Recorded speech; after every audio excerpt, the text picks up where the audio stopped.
Welcome to another round of Prem and Proper here at Soccer Down here in the SDH Networks. What we are going to do is go backward and go into the last match week before we get into the news during the international break, and there has been news. There's been a managerial appointment at Brighton. We'll get into the analysis of that, and we will take you through the last match week before we get you ready for the international break in and of itself. No matches in the Premier League until the weekend of October the 1st because of this particular international window that is taking up the tail end of the month of September. 3 postponements in the last match week for various reasons in and around the passing of Queen Elizabeth II and security issues and such. So no Chelsea-Liverpool, no Manchester United and Leeds, and no Brighton and Crystal Palace. That does create an issue with the postponements from the 11th and the 12th and the 10th as well, and when the windows could happen for those matches to take full effect. And so that's the larger issue that's attached to all of it. So we'll see what happens there with all of those particular numbers. So 2023 is going to be a very, very busy time to try to close out the season in the Premier League in the 22-23 season. So the results from the weekend of 16, 17, and 18. Fulham over Nottingham Forest. In a back-and-forth game, Nottingham Forest had the lead. Fulham ends up getting the win by the score of 3-2 at a plus 159 at Nottingham Forest. After the match, folks caught up with Marco Silva and Steve Cooper to find out where their teams sit right now. It's been really good, I have to be honest, of course, but we are working really hard to do it as well. I have to say as well, some games in the beginning of the season, probably the first 4 games, we should even get more points in that moment because we deserve it. But again, very good reaction from the last defeat against Tottenham. We showed the character and the personality that a team should show when you are losing 1-0 at half-time. And I'm really pleased for that, but it's just 7 games. And I know our players, they know as well, it's just the start of the season. Of course, now you go for international break with full of confidence. It's a moment for us to rest a little bit, but to analyze this game and to prepare the next one in the best way, because a lot of fights ahead of us. Well, there's definitely elements of our game where we don't quite look like a team yet, and that comes with time.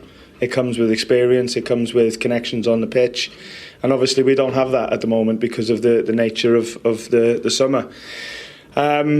And again, tonight is probably a good example of where the team is at. Some decent signs, some good bits of play, some phases that are quite like us, and then other times where we look like a new team, and we're getting punished in them moments. So in terms of the expectation, all of that. This is the Premier League. I understand, that it's a melting pot, really, isn't it, with the amount of scrutiny that's on the league. So we're no different, but we've got to sort ourselves out quickly. The other matchup on the 16th was Aston Villa and Southampton. Villa gets the Duke by the score of 1-0 at a plus 108. Manchester City and Wolves was your early game on Saturday, 7:30. Manchester City cruises to a 3-0 win at a minus 286. Wolves were at a plus 800. And the larger question now, and it was brought up to one of the panels at Sky Sports, just how many goals could Erling Haaland score this year? He's not going to the World Cup, so he'll get a rather nice mid-winter break, and he'll be unleashed on teams in the second half of the season. I think certainly the more recent numbers, Shearer and Cole may be within range. Okay. Well, why not the Dean number? Dixie Dean, yeah. 60. I mean, look, that would be phenomenal. Dixie Dean has. I know that seems a silly question, but I just think the rate he's scoring at the moment, it just does look as though he can be anything he wants to be this season. Yeah, he can be, but that is a huge number. I mean, that is a phenomenal number, and I mean, talk to Everton fans about that. But look. The great thing about someone like Haaland is that he won't be fettered by history. He will just think, how many can I score for this team with this sort of service, particularly from De Bruyne. Newcastle and Bournemouth was a 1-1 draw at a plus 380. Then Spurs all over Leicester City by the score of 6-2. Heung-min Son had a big day after he was not started. He was not in the starting 11, came off the bench and had a big day for Spurs. Sky caught up with Antonio Conte to ask him about the after effects of the transfer window and how he sees all of those players and all those new additions integrating into the squad. Yeah, but the signal at the end of this transfer window was really clear that every team, every club got to improve, got to spend money, and we know our capacity, and we know our possibility, no, about to spend money. I think first of all we have to try to spend money in the right way and to sign players that can improve our squad. I think we did a really good job since I arrived with Kulusevski, with Rodrigo Betancourt, with Richarlison, with Bissouma, and Bissouma is not still playing regularly, but I think he has good skill and he can help us a lot. It was the same for Langlais, on loan from Barcelona. But in England is a big sportive war. We have to try to do the best with the money that the owner can give us. Then the larger question going forward has to do with Leicester. Leicester, bottom of the table. We'll get into the standings in just a little bit. But what about Leicester City right now? Jamie Redknapp feels that there isn't a whole lot of responsibility going around. But what also doesn't help is when you keep conceding goals from set pieces. Every time there's a corner, the alarm bells are ringing. Every time there's a set piece in the wide area, just like they're going to concede. There isn't really anyone taking responsibility. They conceded so many last year.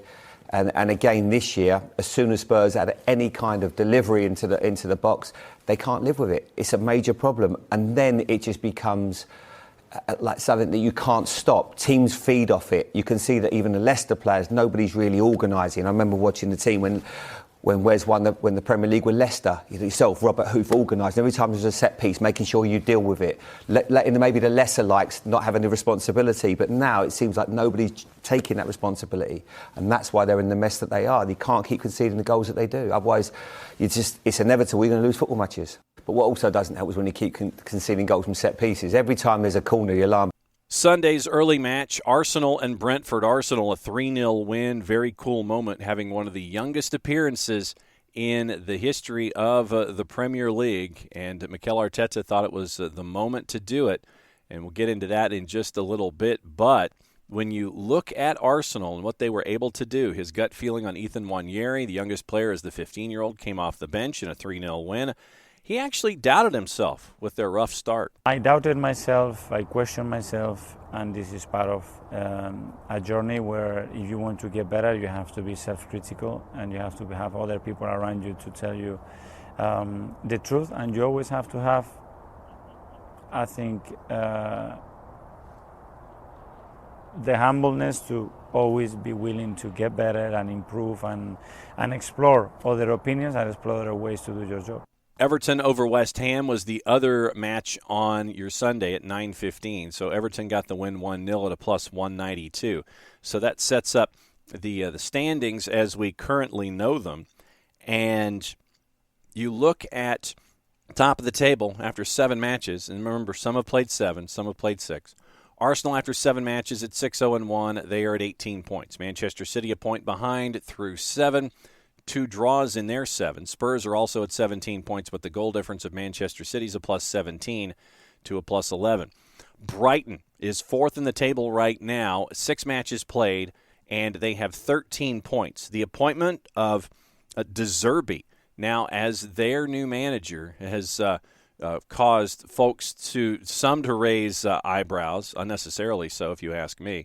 Roberto De Zerbi, 4-year deal, the new head coach at Brighton. Sky Italia's Marco De Michele was asked about De Zerbi and his thoughts as De Zerbi takes over at Brighton. He likes to be very offensive. He likes to have an attacking team. He likes to have many players, many attackers, many attacking players in his team, in his club. So that's why he likes to start playing from the back. I know in England there is still some memories of the Sarri ball with the game, with the ball starting from the keeper, going to the defenders, and then moving to the midfield, and then moving to the attacking side. And I think De Zerbi's idea of football is much similar to Sarri's one. I mean, he likes to start playing from the defensive line, and then moving to the midfield, and then moving to the attacking side. So that's why I think they're going to have fun. I think they're going to have fun seeing Brighton playing. He had the chance to move to Premier League a few months ago. There was during summer, Bournemouth had many talks with De Zerbi, with his agents,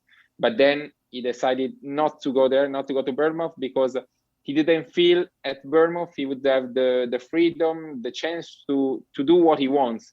Even when he was in Italy, when he was at Sassuolo, there were many times big clubs linked to Roberto De Zerbi. There was the Roma, especially a couple of years ago, were trying to sign, were trying to take De Zerbi as new manager. He decided to stay at Sassuolo. He decided not to go to Roma, which is one of the 3-4 most important clubs in Italy, because he felt at Sassuolo he had the freedom, he had the chance to do the football he wanted, to take the choices he wanted, whereas at Roma or at another big club like Roma, he wouldn't have that chance, that freedom.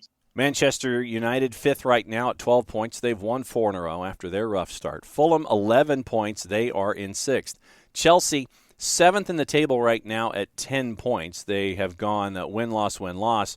And now that Graham Potter is in charge with Chelsea after the dismissal of Thomas Tuchel, Sky actually did an exclusive sit-down with Rafa Benitez, and here's Benitez's thoughts on Potter and the relationship he has with Chelsea. He's doing, and he did a great job. So when you have good ideas and they give you time, and maybe you can develop something. So the environment was good for him. But at the same time, what I said before, and I have the experience in Spain, I use always the example of Getafe. There are too many teams like Getafe in the comfortable zone. So which is the difference if you finish 10th or you finish 11th? Nothing. So between 8th and 15th, maybe you don't have any issues. Then you can play the style that you want. If you lose, it doesn't matter because the next game goes. But now he will feel the pressure, and hopefully he will do well because I like him. But he has to win. Now it's not that, we are playing nice football for 6 months and after we have won nothing. That happened in the majority of the teams. So we play nice football. Have you won? Nothing. No, we couldn't. Yeah, but then that's it. You carry on. I like to be competitive and to win. So Graham Potter now has to go to a team that has to win. Has to be in the top 4, has to challenge for trophies, and will be another way for the fans. Everyone will be demanding. It's not that play nice football and that's it. Finish 9th, great achievement. But now you have to win, and you have to compete against Manchester City. They have money. Liverpool, and they have money, or Manchester United, or Arsenal, or Tottenham. So I think it will be more demanding for him, and he has the knowledge. I will say yes. Then can he manage the pressure? We will see in the future. Going down the table, Liverpool is in 8th, and they are 6 matches played, 9 points. They are ahead of Brentford on goal difference, +9 to +3. Newcastle's in 10th at 8 points. They have 5 draws in their first 7 matches. They are ahead of Leeds on goal difference, 1 to dead even at 10 goals allowed, 10 scored. Bournemouth right now also at 8 points at 2-2-3. They have been unbeaten in their last 3 after their rough start.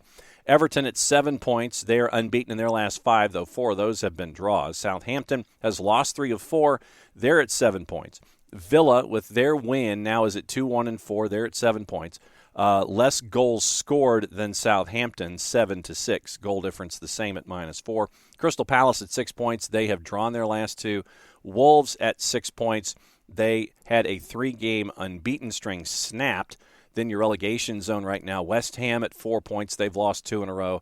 Nottingham Forest at 4 points. They've lost 4 in a row. And Leicester 0-1-6, 22 goals allowed in 7 matches. They have lost 5 in a row, and they have lost 6 of their first 7 matches this season. So looking at all of that lends you pause as we head into the international break, and you have a couple of pieces of information when it comes to teams trying to work their way through and figure out how they're going to do things with the folks they have on hand. Brentford striker Ivan Toney never doubted his chances of an England call-up and turned down the possibility of playing for Jamaica. Also on the board when you look at Virgil van Dijk, not focused on his past injury record in the lead up to the World Cup this winter, despite missing Euro 2020, missing for 10 months with knee ligament damage after the tackle with Jordan Pickford in the Merseyside derby back in October of 2020. Van Dijk believes he's going to have issues if he starts worrying about what has happened in the past. Looking at other news, you have Danny Mills believing that Manchester City's Calvin Phillips will struggle to get back to full fitness in time for the World Cup following the latest shoulder injury setback. Also, when you look at the England side, Jordan Henderson has joined the England squad after recovering from injury, replacing Calvin Phillips, who's undergoing the shoulder surgery. Once again, the Nations League fixtures. It is at Italy on Friday at 7:45 in the evening local time before hosting Germany Monday night, September 26th at 7:45 local time. Also, you've got England U20 international Jordan James called into the Wales squad for Nations League games against Belgium and Poland. And looking at other news, Tottenham captain Hugo Lloris has emerged as an injury concern ahead of next month's London derby at Arsenal. The 35-year-old has been replaced by Nantes number 1 Albin Lafont, linked up with the France national team on Monday ahead of this week's Nations League fixtures with Austria and Denmark, but has since left their club at Clairefontaine, diagnosed with an injury to his right thigh, which will concern his Spurs boss Antonio Conte with the trip to Arsenal on the horizon on October 1st. News with Chelsea, Christoph Freund was expected to be named sporting director over the weekend. The RB Salzburg administrator thought to have agreed to verbal terms, but right now Salzburg, they have decided to make the hard press, and Christoph Freund does not look like he is heading to Chelsea to take their new sporting director position. Also on the board when it comes to news, William Saliba says starting at the World Cup for France is a dream for him as he continues his form early on for the Premier League leaders. Does it look like Liverpool is going to be chasing an £85 million move for Valverde? We'll keep an eye on that. Freund, back to Christoph Freund quickly. He did officially turn down the chance to take up the similar role at Chelsea. He had been linked. Club CEO Stefan Reiter from Red Bull Salzburg.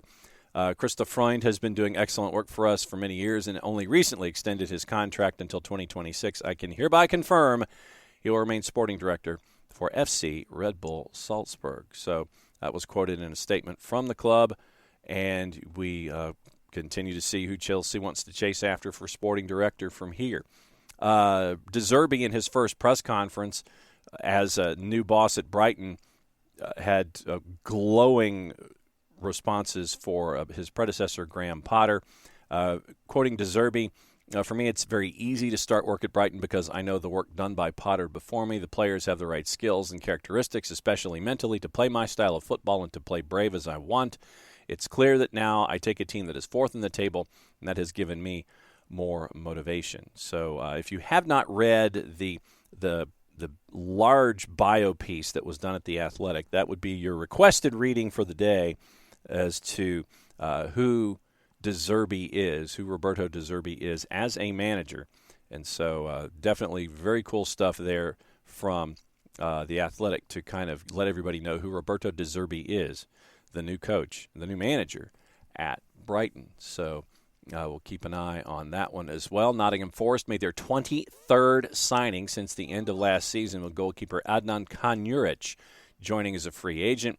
Released by FK Sarajevo, but he's now been picked up by the Premier League club, without a club since the start of July. Forest made 21 summer signings. Serge Aurier joined on a free this month, subject to international clearance. Wayne Hennessy has acted as Dean Henderson's understudy in the opening weeks of the season, but Kanjuric can now try to force his way above Hennessy, chasing after Dean Henderson. The CIES Football Observatory had an interesting finding the other day. The signing of Angel Di Maria in 2014 listed as €27 million overspend, while United were found to have overpaid to the tune of 25 and 21 to bring in Aaron Wan-Bissaka and Harry Maguire. The signing of Paul Pogba was found to be the best bit of business in terms of estimated value compared to transfer fee paid. United paid a reported €110 million for the France midfielder, but his estimated value prior to the deal was 138. Signing of Jadon Sancho from Borussia Dortmund was found to have cost United €15 million less than his estimated value. CIES Football Observatory did a survey and a numerical analysis of all of the signings in European football and found that Manchester United overspent, according to value, more than folks like Juve and PSG. So that's what Manchester United has been up to with their signings. Paid 77 more for Antony, Lisandro Martinez, and Casemiro than they were actually worth. CIES Observatory, for those that don't know, it's a Swiss-based study think tank group. Published on Monday, that United paid a combined €238 million more than the estimated total value of the 33 players they signed since July of 2012. A further breakdown of the data obtained by the PA news agency showed the signing of Antony was the biggest contributor to the overspend. At Arsenal, Aaron Ramsey revealed a new Arsenal contract was taken off the table only after he'd agreed to extend his stay at the club 3 years ago. The Welsh international spent more than a decade at the Emirates after being signed as a 17-year-old under Arsene Wenger. Things did not go well with Unai Emery. Wenger's departure came a year before Ramsey's contract expired. Juve offered the midfielder £400,000 a week. Ramsey felt he had little option but to head to Turin. Ramsey revealed in an interview with The Times he was close to prolonging his stay with the Gunners. He'd agreed to a contract they proposed. Things went quiet.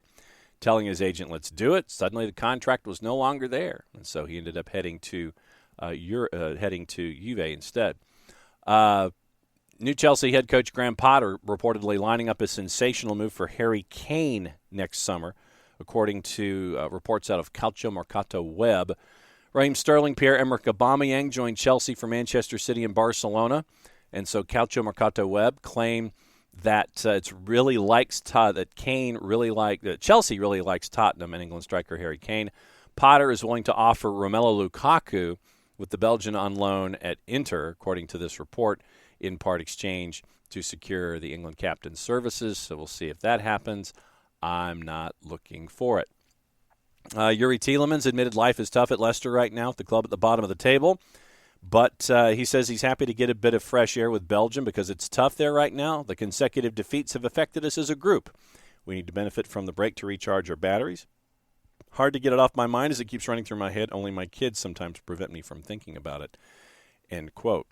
And avoiding everything out of the 3-letter paper and the 4-letter paper, Bruno Fernandes says that the arrival of Cristiano Ronaldo at Old Trafford last summer has nothing to do with his decreased goal output. He spoke to The Athletic. He says, most of my assists last season were for him, so I don't think that that's a fair assessment. I just had a poor season in terms of my own numbers. I don't think it's about Cristiano or myself. And so because I didn't do the best in myself in some moments to get goals and assists. So that's the opinion of Bruno Fernandes about himself in The Athletic. And then one final thing before we go. Liverpool in January may be chasing after Federico Valverde, according to AS. Report suggests Liverpool's been willing to part with £85 million this summer to add the Uruguayan to their ranks. But the sale of Casemiro to Manchester United took that original idea off the table. Liverpool ended up acquiring Arthur Melo from Juve on a short-term loan. Valverde has 3 goals, 6 assists so far this season for the club. Provided the assist for Vinicius Jr.'s Real beat Liverpool in the 1-0 Champions League final back in May. So that is your runaround with everything going on in the Premier League. Once again, no activity league-wise until October the 1st when business picks back up before the sprint to the World Cup happens all over again. And we'll see where we go from there. So once again, thanks to everybody who hangs out with us on a weekly basis as we go over everything going on in the Premier League. That's another round of Prem and Proper here at SDH. So for everyone here, play it safe, everybody. Enjoy the games and enjoy the international break.